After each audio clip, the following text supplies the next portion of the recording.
तो देश के कुछ राज्य जो हैं वो चुनाव की दहलीज पर खड़े हैं और ऐसे में जो सबसे ज्यादा भारतीय जनता पार्टी जिसकी तरफ अपना जोर लगा रही है वो है मध्य प्रदेश। मध्य प्रदेश में 230 विधानसभा सीटों पर चुनाव होने हैं और लगातार सत्ता में यहाँ भारतीय जनता पार्टी ही रही है अगर 1.5 साल का कमलनाथ का कार्यकाल हटा दिया जाए।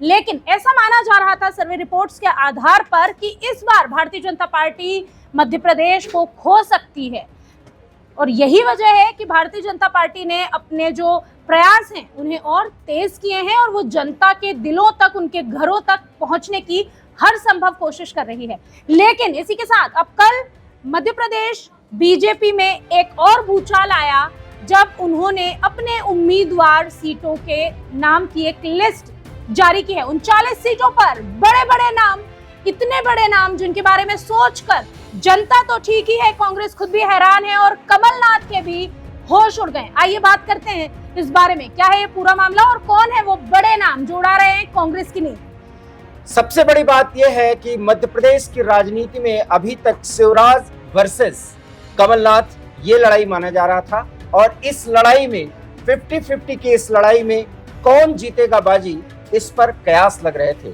लेकिन प्रधानमंत्री नरेंद्र मोदी जब इस बार मध्य प्रदेश पहुंचे और उन्होंने जनता से संवाद किया, कार्यकर्ताओं से संवाद किया, तो उन्होंने ये बात जरूर कहा कि मैं जो कहता हूं वो करता हूं। शायद तब लोग नहीं समझ पाए थे, लेकिन जब मध्य प्रदेश के 39 उम्मीदवारों की सूची आई तो सबके होश उड़ गए, क्योंकि इस बार बीजेपी ने कांग्रेस का ओवर कॉन्फिडेंस जो मध्य प्रदेश पर बना हुआ है उसको तोड़ने के लिए एक बहुत बड़ी चाल, एक बहुत बड़ी गेम की शुरुआत कर दी है। और वो ये है कि 4 ऐसे बड़े नाम हैं जिन्हें आप कह सकते हैं कि वो मुख्यमंत्री पद के दावेदार हैं, लेकिन इसके मायने सब ये लगा रहे हैं कि शिवराज सिंह का कद कम हो गया है।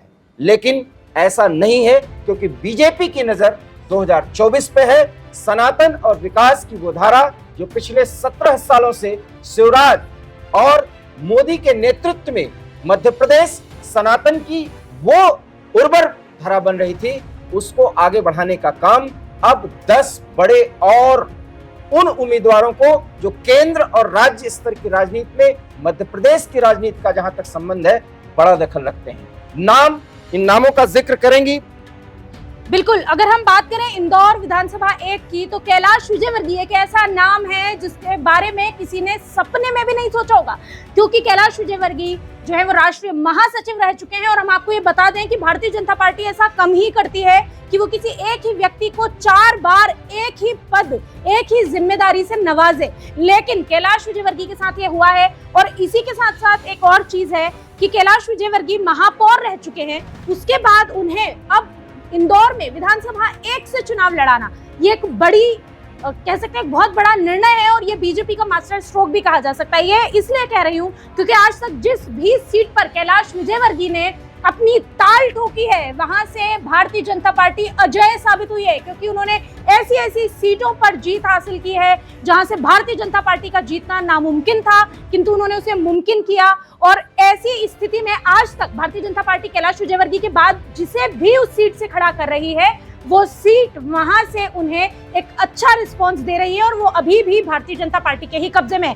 बहरहाल 1 नंबर पर कैलाश विजयवर्गीय। जैसा कि कैलाश विजयवर्गीय के बारे में अभी हमारी सहयोगी कन्नू बता रही थी आपको, कैलाश विजयवर्गीय मध्य प्रदेश की राजनीति में जो दखल रखते हैं, इंदौर की राजनीति में जो दखल रखते हैं, इसका जिक्र किया, लेकिन संगठन में और संगठन को क्रिएट करने में कैलाश विजयवर्गीय की भूमिका बंगाल की राजनीति में देखी जा सकती है अगर देश के स्तर पर। इसलिए एक ऐसे नेता को जो राष्ट्रीय स्तर की राजनीति करता हो और संगठन को राष्ट्रीय स्तर पर आगे बढ़ाने का दमखम रखता हो, वो एक विधानसभा चुनाव क्षेत्र से चुनाव लड़ेगा और मध्य प्रदेश को ताकत देगा, इसके मायने जरूर समझिए। बिल्कुल, उसके बाद अगर हम बात करते हैं कि कैलाश विजयवर्गीय के बाद अगर हम नरसिंहपुर की बात करते हैं तो नरसिंहपुर में प्रहलाद सिंह पटेल को एक चेहरा बनाया गया है। प्रहलाद सिंह पटेल भी केंद्रीय मंत्री हैं अभी इस वक्त मोदी सरकार में, मोदी के शासनकाल में अभी मोदी कैबिनेट के मंत्री हैं और अब उन्हें नरसिंहपुर से उतारा गया है मैदान में, चुनावी रण में।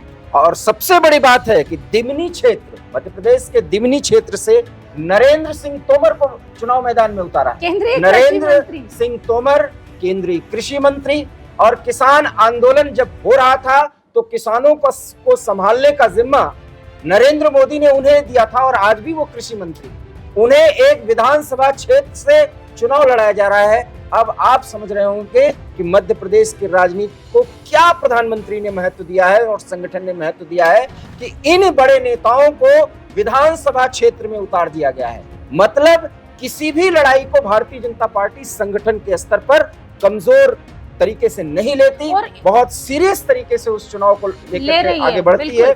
और ऐसा माना जाता है कि शिवराज सिंह के कद को घटाने के लिए इन लोगों को चुनाव मैदान में उतारा है, जबकि ये बात गलत है। शिवराज सिंह को और उनके साथ इन सहयोगियों को लगा करके कांग्रेस का जो ओवर कॉन्फिडेंस है उस पर हमला करने और उनके कॉन्फिडेंस को कमजोर करने की संगठनात्मक स्तर पर एक बड़ा दांव खेला गया है। जब भी हम बात भारतीय जनता पार्टी की करते हैं किसी अन्य राजनीतिक संगठन की तुलना में, इनमें एकता जो है, इनका अनुशासन जो है, उसकी जो हम कह सकते हैं कि उसकी बार बार उदाहरण दिए जाते हैं। कांग्रेस में भी अगर उनकी पार्टी की बैठकें होती है तो उसमें उदाहरण दिया जाता है कि भारतीय जनता पार्टी का अनुशासन देखो, क्योंकि वहां संगठन से जो आदेश आता है वो चाहे बड़ा हो या छोटा हो उसे पूरा करना होता है। और मेरे वरिष्ठ सहयोगी दिवाकर जी ने एक बहुत ही अच्छी बात कही थी अभी फिलहाल कि जैसे कि लोग सोच रहे होंगे शायद कुछ कि शिवराज सिंह चौहान के कद को नीचे करने के लिए ऐसा किया गया है, जबकि इसके बाद ऐसी भी संभावना है। पहली बात तो अभी तक भारतीय जनता पार्टी ने अपने सीएम के चेहरे का कोई खुलासा नहीं किया है। नरेंद्र सिंह तोमर उनके खास माने जाते हैं, प्रहलाद सिंह पटेल से शिवराज सिंह चौहान के अच्छे संबंध है। और सबसे अच्छी बात अगर शिवराज सिंह चौहान में कुछ है तो वो यही है कि वो अपने हर मंत्री, हर विधायक से उनके संबंध जो हैं वो काफी अच्छे हैं। और ये जो लिस्ट आई है, जैसे अभी जब तोमर जी की बात कर रहे हैं हम, तो इस तरीके से एक ना एक मतलब ये कह सकते हैं हम कि किसी ना किसी तरीके से बीजेपी ने एक तीर से दो शिकार की। क्योंकि एक तीर से दो शिकार मैं इसलिए कह रही हूँ यहाँ, क्योंकि ज्योतिरादित्य सिंधिया और सिंधिया के साथ नरेंद्र सिंह तोमर को एक दूसरे के आपसी विरोधी के रूप में देखा जा रहा था। लेकिन जो सीटें आई है, जैसे कि यहाँ पर हम देख सकते हैं इमरती देवी को डबरा से सीट दी गई है, और इनको क्या बोलते हैं हम, हमारे नरेंद्र सिंह तोमर जी जो हैं, जो हमारे वरिष्ठ कृषि मंत्री हैं, केंद्रीय कृषि मंत्री हैं, इन्हें दिमनी से सीट दी गई है। तो ये दोनों को जब सीट दी गई है तो बुंदेलखंड की जो बागडोर है, मध्य प्रदेश के बुंदेलखंड बेल्ट की जो बागडोर है, वो ज्योतिरादित्य सिंधिया और नरेंद्र सिंह तोमर को एक साथ लाकर खड़ा कर दिया है, ताकि अब ये दोनों मिलकर काम करेंगे और ये मिलकर एक साथ इस गढ़ को अपना गढ़ बनाएंगे। मतलब जैसा कि कनुप्रिया बता रही हैं कि कुल मिलाकर के अंचल और मंडल के स्तर पर, अंचल और मंडल के स्तर पर अब ये 10 लोग जिनका अभी हम बार बार जिक्र कर रहे हैं और आप बाकायदा तस्वीरों के जरिए भी देख सकते हैं, और ये सारे नाम आप स्क्रीन पर देख सकते हैं, इनमें सबसे बड़ी बात यह है कि अब केंद्रीय स्तर की राजनीति करने वाले ये लोग विधानसभा का चुनाव लड़ेंगे, शिवराज सिंह के हाथ को मजबूत करेंगे, क्योंकि हाथ के पंजे के तरफ से एक बड़ी चुनौती आई है और भाजपा ये दिखाने की कोशिश कर रही है कि उसके पास केंद्र स्तर के लोग भी वो उम्मीदवार विधानसभा क्षेत्र के बनाए जा सकते हैं। अब कमलनाथ के सामने, कांग्रेस हाईकमान के सामने एक बड़ी चुनौती है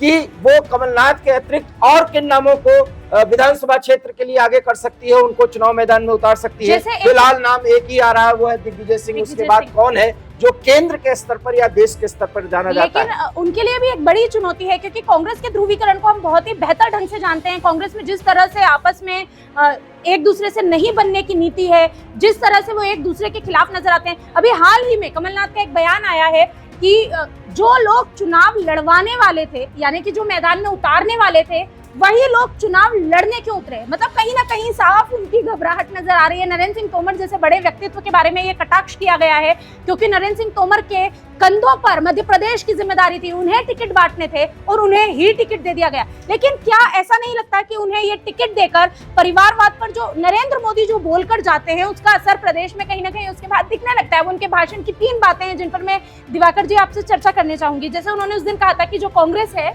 वो परिवार तंत्र को बढ़ावा देती है। ये जो लिस्ट आई है, इसके साथ उन्होंने परिवार तंत्र पर हमला किया है भारतीय जनता पार्टी ने, क्योंकि नरेंद्र सिंह तोमर के बेटे का नाम अब लिस्ट से गायब है। कैलाश विजयवर्गीय के बेटे आकाश विजयवर्गीय को भी जहां तक लगता है कि पार्टी अब टिकट नहीं देगी। यानी कि वो ये भी बता रही है कि जिस चीज का हम विरोध करते हैं, अगर हम परिवारवाद का विरोध करते हैं तो हम उन पर नहीं चलते हैं, हम उस चीज को बढ़ावा नहीं देते। बड़े बड़े मंत्रियों के बच्चों को साइडलाइन किया गया है। सबसे बड़ी बात है कि अभी हम फग्गन सिंह कुलस्ते का भी नाम हम लेना चाहेंगे। एक बड़ी शख्सियत है और सबसे बड़ी बात है कि मध्य प्रदेश की राजनीति में हर एक जाति को हिंदुत्व, विकास, सनातन के साथ हर एक जाति को तरजीह दी गई है। जैसा कि हमने पहले भी आपको बताया कि मंडल, क्षेत्र और अंचल के स्तर पर हर एक व्यक्ति को अपने विधानसभा सीट को जीतने के साथ साथ अपने आसपास के, अपने प्रभाव वाले क्षेत्रों को जीतने का एक जिम्मा दिया गया है। और इस जिम्मेदारी के निर्वहन के बाद उन्हें संगठन के स्तर से, प्रधानमंत्री के स्तर से उनको महत्व मिलेगा। और सबसे बड़ी बात कनु, एक बहुत महत्वपूर्ण बात जो शायद हमारे दर्शक इस बात से तारुफ रखते हो, उससे सहमत हो, और वो ये है कि मध्य प्रदेश की जनता भारतीय जनता पार्टी के कार्यों से बिल्कुल खुश है, लेकिन वो विकल्प को भी देखना चाहती है। ऐसे में किसी भी व्यक्ति को मुख्यमंत्री के तौर पर प्रस्तुत नहीं किया जा रहा है। शिवराज सिंह के नेतृत्व में ये चुनाव लड़ा जा रहा है। संगठन के स्तर पर दिखाने की कोशिश की जा रही है कि इस देश की, मध्य प्रदेश की जनता ये देखे कि मुख्यमंत्री के स्तर के हमारे पास एक नहीं 10 लोग हैं, और सब मिलकर के चुनाव लड़ाएंगे। और सबसे बड़ी बात है कनु, मैं इस बात का जिक्र करूंगा कि प्रधानमंत्री ने जब 10 लाख के करीब जो कार्यकर्ता थे, जब उनको संबोधित कर रहे थे, तो उन्होंने ये कहा था कि मोदी जो बोलता है वो करता है। इसका मतलब है कि विकास के रास्ते पर डबल इंजन की सरकार आगे भी रहेगी और मध्य प्रदेश को विकास के उस बिंदु पर लेकर जाया जाएगा जहां से मध्य प्रदेश देश के सबसे महत्वपूर्ण राज्य में एक होगा। और इसीलिए फग्गन कुलस्ते को भी दिया गया है क्योंकि वो एसटी कोटे से आते हैं और आदिवासी वोटों को साधा गया है। जी, आदिवासी वोटों को साधा गया है, उनको निवास क्षेत्र से टिकट दिया गया है, ये भी चुनाव लड़ेंगे। और एक एक कैंडिडेट जो इसमें महत्वपूर्ण है, जो, और इसमें 3 लोग तो शिवराज जी के समकक्ष माने गए और इसमें समकक्ष हैं। ये राजनीति में अगर देखें, और राजनीति में कोई खास और वो नहीं होता है, आप ये देख लें, जब ये सब समकक्ष हैं तो इनमें एक प्रतिद्वंदिता होगी। सबसे बड़ी बात, वो संगठन मजबूत माना जाता है जिसमें सबको अपना अपना प्रदर्शन दिखाना होता है। और अब लगभग 11 लोगों के हाथ में कमान है कि भारतीय जनता पार्टी को मध्य प्रदेश का चुनाव जीतना है। इसलिए संगठन के स्तर पर एक सामूहिक नेतृत्व के तहत ये चुनाव लड़ाने की ये कोशिश है और इस प्रयोग में भारतीय जनता पार्टी अभी तक सफल हो रही है। और आप देख लीजिएगा कनु, आने वाले समय में राजस्थान में भी यही होने वाला है। जब ये कहा जा रहा है कि वसुंधरा राजे को साइडलाइन किया जा रहा है, लेकिन वसुंधरा राजे की आगे की रणनीति में शिवराज सिंह की जो बड़ी भूमिका होने जा रही है मध्य प्रदेश सहित अन्य राज्यों में, वो भी देखा जाएगा, क्योंकि असली लक्ष्य है 2024 और उस 2024 को देखते हुए शिवराज सिंह भी एक आइकन माने जाते हैं और इसलिए उनके नेतृत्व में ही चुनाव लड़ा जा रहा है। लेकिन जनता के सामने कई विकल्प दिखाए जा रहे हैं कि इतने लोग हैं जो विधानसभा के स्तर पर कार्य करेंगे, सीटें जीतेंगे और 2024 के लोकसभा सीटों को जिताने की पक्की जिम्मेदारी भी इन्हें लेंगे और उसको सुनिश्चित करेंगे।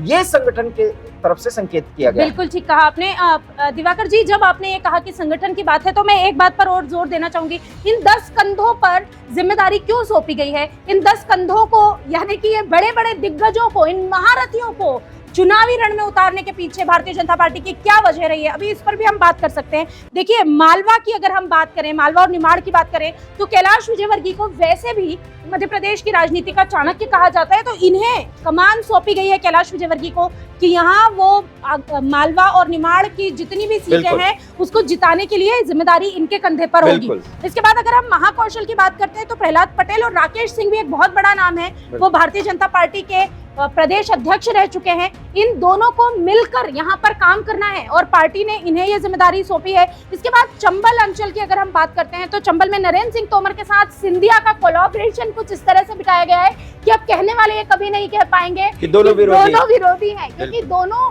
अपनी अपनी सीटों से बेहद खुश हैं। दोनों के समर्थकों को यहाँ पर, और साथ ही साथ सभी हम कह सकते हैं कि सभी जातियों को भी विशेष ध्यान दिया गया है। इसी के बाद अगर हम बात करें विंध्य की, तो विंध्य में गणेश सिंह जी को जो है वो जिम्मेदारी दी गई है और इसी के साथ साथ राजेंद्र शुक्ल, जो कि शिवराज सिंह चौहान के काफी खास माने जाते हैं, उन्हें भी ये जिम्मेदारी इनके साथ सौंपी गई है।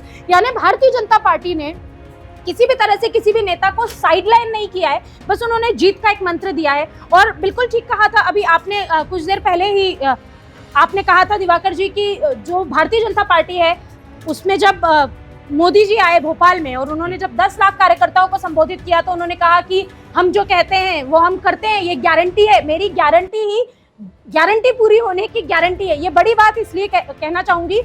अब ये आज समझ में आ रहा है कि मोदी की ये गारंटी क्या थी। दरअसल मोदी ने संगठन को एक करने का काम किया है।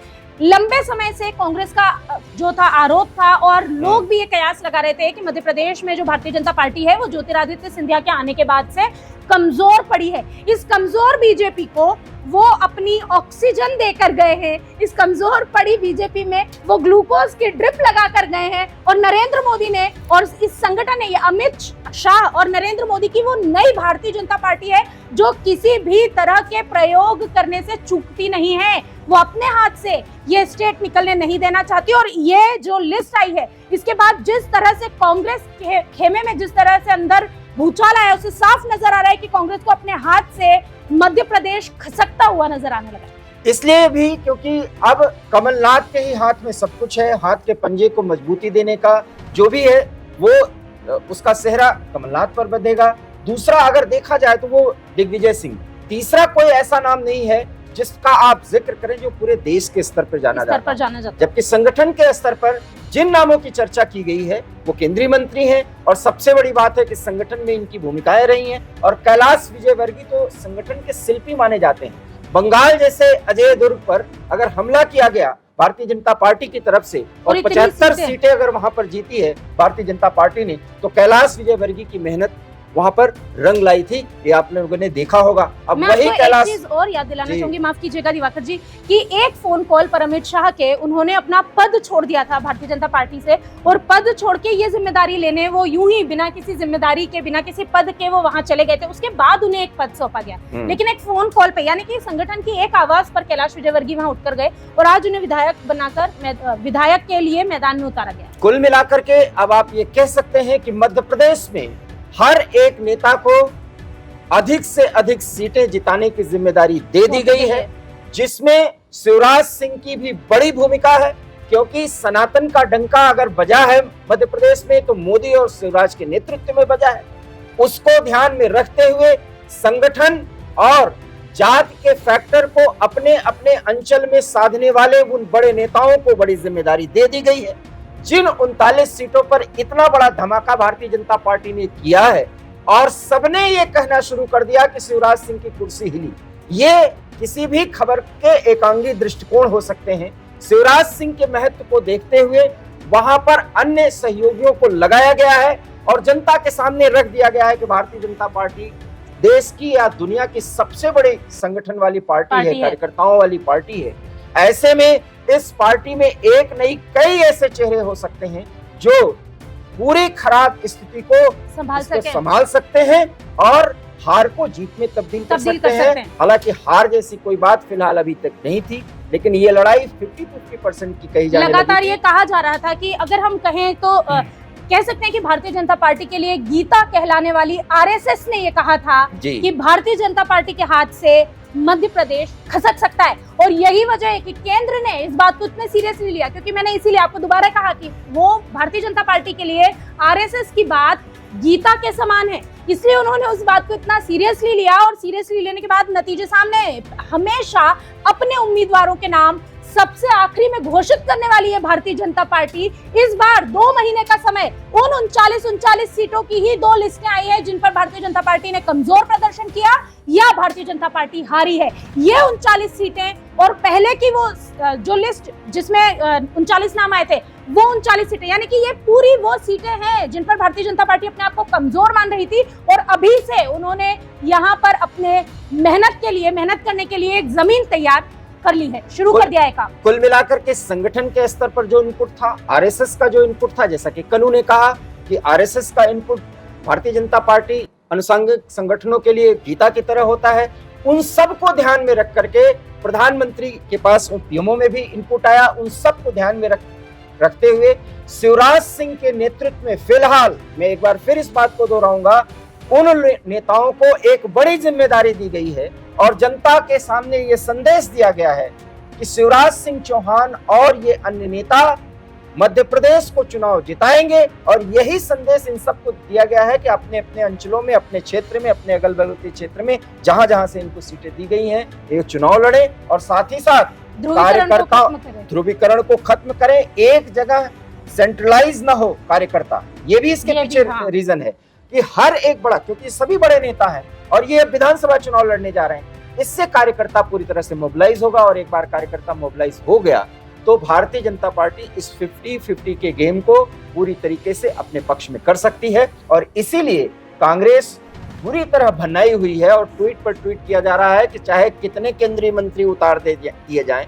कितने बड़े नेता उतार दिए जाएं। अब आप देखिए राकेश सिंह जैसे व्यक्ति को, जो पूर्व अध्यक्ष रहे हैं मध्य प्रदेश के, उनको भी चुनाव मैदान में। तो कुल मिलाकर के संगठन के स्तर पर हर एक कार्यकर्ता से संवाद शिवराज सिंह के अतिरिक्त ये बड़े नेता भी कर सके, क्योंकि वही वोटर्स को उनके घर से निकालते हैं। ये जीत सुनिश्चित करना है, क्योंकि ये प्रधानमंत्री ने वादा किया है मध्य प्रदेश की जनता से और प्रधानमंत्री को सभी पसंद करते हैं। ये तो फिलहाल और यही फिलहाल ज्योतिरादित्य सिंधिया ने भी कहा है। जब कमलनाथ, पूर्व मुख्यमंत्री कमलनाथ जब हमलावर हुए, जब दिग्विजय सिंह हमलावर हुए, तो यही पलटवार किया है ज्योतिरादित्य सिंधिया ने कि एमपी के मन में मोदी है, हमारे मन में मोदी है और कांग्रेस सिर्फ और सिर्फ सपना देख रही है मध्य प्रदेश को हथियाने का, मध्य प्रदेश की सत्ता हथियाने का, क्योंकि हम सत्ता हथियाते नहीं, हम जनता की सेवा करते हैं। एक बड़ी बात, ज्योतिरादित्य सिंधिया का बयान ऐसे समय पर आना जब ये 39 सीटों पर, जो कि उनके लिए काफी करीबी मानी जाती है, जब ये लिस्ट आई है, इससे साफ जाहिर हो रहा है कि भारतीय जनता पार्टी ने अपनी आपसी कलह को, अपनी फूट को भी खत्म कर लिया है। इन्होंने अपने सारे लोगों को मनाने के लिए इस तरह की एक लिस्ट निकाली है और ऐसे दिग्गजों को, ऐसे महारथियों को मैदान में उतारा है जिनके नाम से हर कार्यकर्ता सहमत है। जैसे अगर हम बात करें नरेंद्र सिंह तोमर, उनसे मध्य प्रदेश में हर कार्यकर्ता सबसे ज्यादा चर्चित चेहरा है, सबसे ज्यादा पसंदीदा चेहरा है। और अगर हम बात करते हैं शिवराज सिंह चौहान के बाद किसी चेहरे की, मध्य प्रदेश में केंद्रीय मंत्री भी हैं वो, तो उन्हें सबसे ज्यादा प्रेम किया जाता है, मतलब कार्यकर्ता उन्हें सबसे ज्यादा पसंद करते हैं, क्योंकि वो भी जो है अध्यक्ष रह चुके हैं, पार्टी अध्यक्ष रह चुके हैं। और किसी भी नेता की अनदेखी नहीं करना। और जैसा कि कई बार दिवाकर जी इस पूरी चर्चा के दौरान आपको बता चुके हैं कि मध्य प्रदेश के ये नामों की जब लिस्ट आई तो लोगों को लगा कि ये तो 7 नाम तो इनमें कुछ ऐसे ही हैं जो कि मुख्यमंत्री बन सकते हैं। बिल्कुल, तो ये कहीं ना कहीं शिवराज के लिए खतरा हो सकता है, लेकिन ये एक संकेत भी हो सकता है कि शिवराज सिंह चौहान को अब केंद्रीय राजनीति में स्थान दिया जाए, या फिर ये एक संकेत भी हो सकता है जनता को ये बताने का कि हमारे पास कई चेहरे हैं और क्यों नहीं, बीजेपी क्यों नहीं कर सकती। क्योंकि अभी मैंने जिक्र किया था कि ये मोदी और अमित शाह की जो बीजेपी है, जो नई बीजेपी है, जो विकास की बात करती है बीजेपी, सिर्फ राम मंदिर बनाने की बात नहीं करती, ये नई बीजेपी किसी भी तरह के एक्सपेरिमेंट करने से पीछे नहीं हटती। और इन्होंने यही एक्सपेरिमेंट जो है गुजरात में किया और हारती हुई स्टेट को जिता कर लेकर आई, और सबसे बड़े मार्जिन से, और एक इतिहास बना गुजरात में। तो कुल मिलाकर के जैसा कि हमने दिखाया कि क्या संगठन के स्तर पर सोच रही है और बीजेपी किसी हारी हुई बाजी को कैसे जीत लेती है, क्योंकि उसके पास एक मजबूत संगठन है जिसमें प्रयोग करने की क्षमता है और प्रयोग करने का इरादा इतना मजबूत होता है कि ऐसा प्रयोग करते हैं कि दुनिया और राजनीतिक पंडित हतप्रभ रह जाते हैं। मध्य प्रदेश में ये प्रयोग कितना कारगर होगा, वीके न्यूज इसकी जानकारी आपको समय समय पर देता रहेगा। फिलहाल हम दोनों की ये जानकारी और ये विश्लेषण आपको कैसा लगा, इस पर अपनी प्रतिक्रिया जरूर दें। फिलहाल हम दोनों को दीजिए इजाजत। नमस्कार। वीके न्यूज मध्य प्रदेश छत्तीसगढ़, दिल बोलेगा, देश सुनेगा।